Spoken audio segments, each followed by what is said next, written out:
So I think in order to destigmatize mental health issues in cybersecurity and really encourage staff to ask for help and seek help, it's really got to start from the top, is what we've seen and experienced. So what I mean by that is that leaders need to model the behavior that they want to see.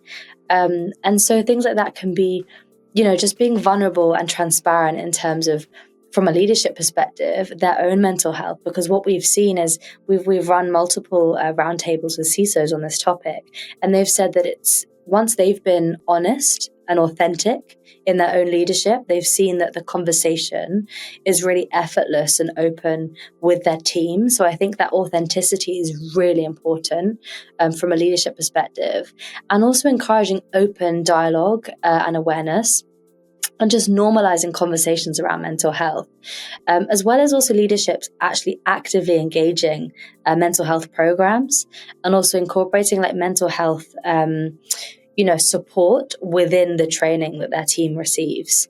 And finally, I'd also say like making sure that there's a community or peer-to-peer support networks that people can optionally join.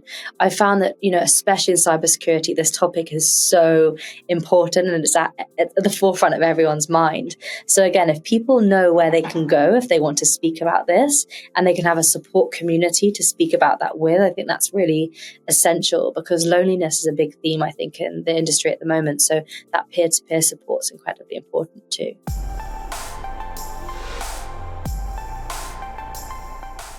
So this one's notoriously difficult, and I've been having a lot of conversations about this recently. I think remote working has got so many benefits, but it also has that challenge of it's easy for someone to kind of, be invisible when they are struggling with mental health, especially when some of the symptoms may be isolation. So someone might go inwards. So one thing I would say to kind of combat this is really encourage regular proactive check-ins. If possible, if you can have check-ins with your team once a week, and not just via message, I would really recommend like a face-to-face.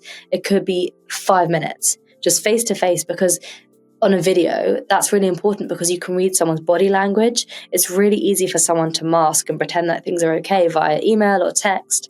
But I'd actually really encourage as a leader to be proactively checking with your team, and also encouraging them to put their camera on or engage if they can, because then you can actually see if they're struggling or need help. And then I also feel like encouraging them to use like mental health tools. There's certain ways that you can actually look at someone's online behavior and find ways that can demonstrate vulnerability in their behavior as well. One other thing that you can do in order to recognize the signs of a team member that's struggling is also looking at excessive workloads. A report recently has shown that excessive workloads are one of the top stresses in cybersecurity. So tracking workload trends and making sure that you're seeing if one particular individual is under a huge amount of workload stress, that's quite an easy way as well to see that individual needs extra support. And also just encouraging the team to use mental health tools, making sure that it's accessible to them to have mental health tools provided, also educational workshops. And again, as I said, making sure that as a leader, you are modeling positive behavior. So you're authentic in your leadership.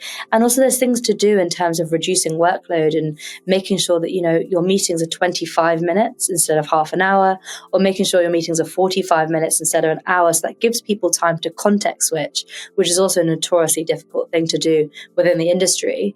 And then also, we've also had people recommend half-day meetings on Friday. So it means that actually you've got your meetings done in the morning, but you can focus at the end of the week on getting all your other tasks done so you can fully switch off for the weekend.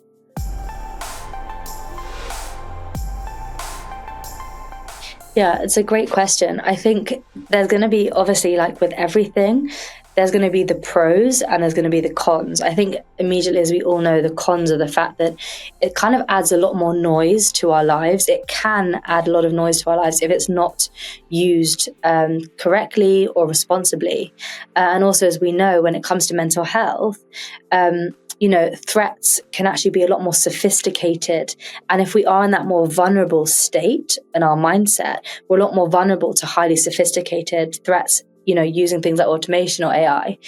The ways that AI can be used positively, I think, is the fact that it can automate repetitive tasks. So as I mentioned before, alert fatigue and high workload is a big issue in cybersecurity, causing things like high stress.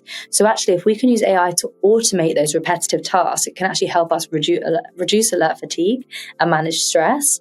And also, I think I'm really excited to see the sophistication around AI mental health platforms. So, the way that AI can actually start to proactively detect patterns of burnout or mental distress. So before stress escalates, you can actually be using AI to kind of monitor and nip things in the bud before they get too serious.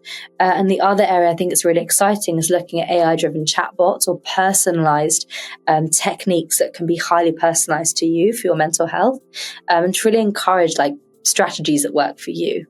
And also, I think the other thing that it can help with is also optimizing workflows and helping you kind of make work for you. I think that's what's going to be exciting, the way that we're going to increasingly add AI into, our daily lives.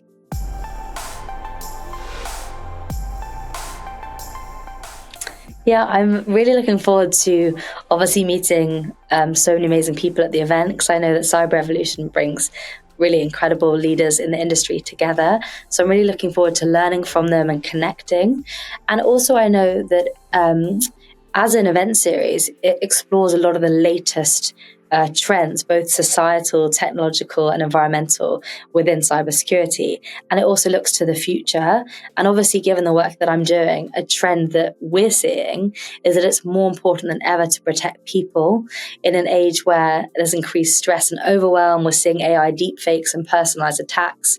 People are also more distracted than ever. So I'm really excited in that environment to be looking to the future and advocating for people first cybersecurity, and making sure that the industry in the future is making sure that people are feeling supported and they're in their best mindset for a strong cybersecurity industry.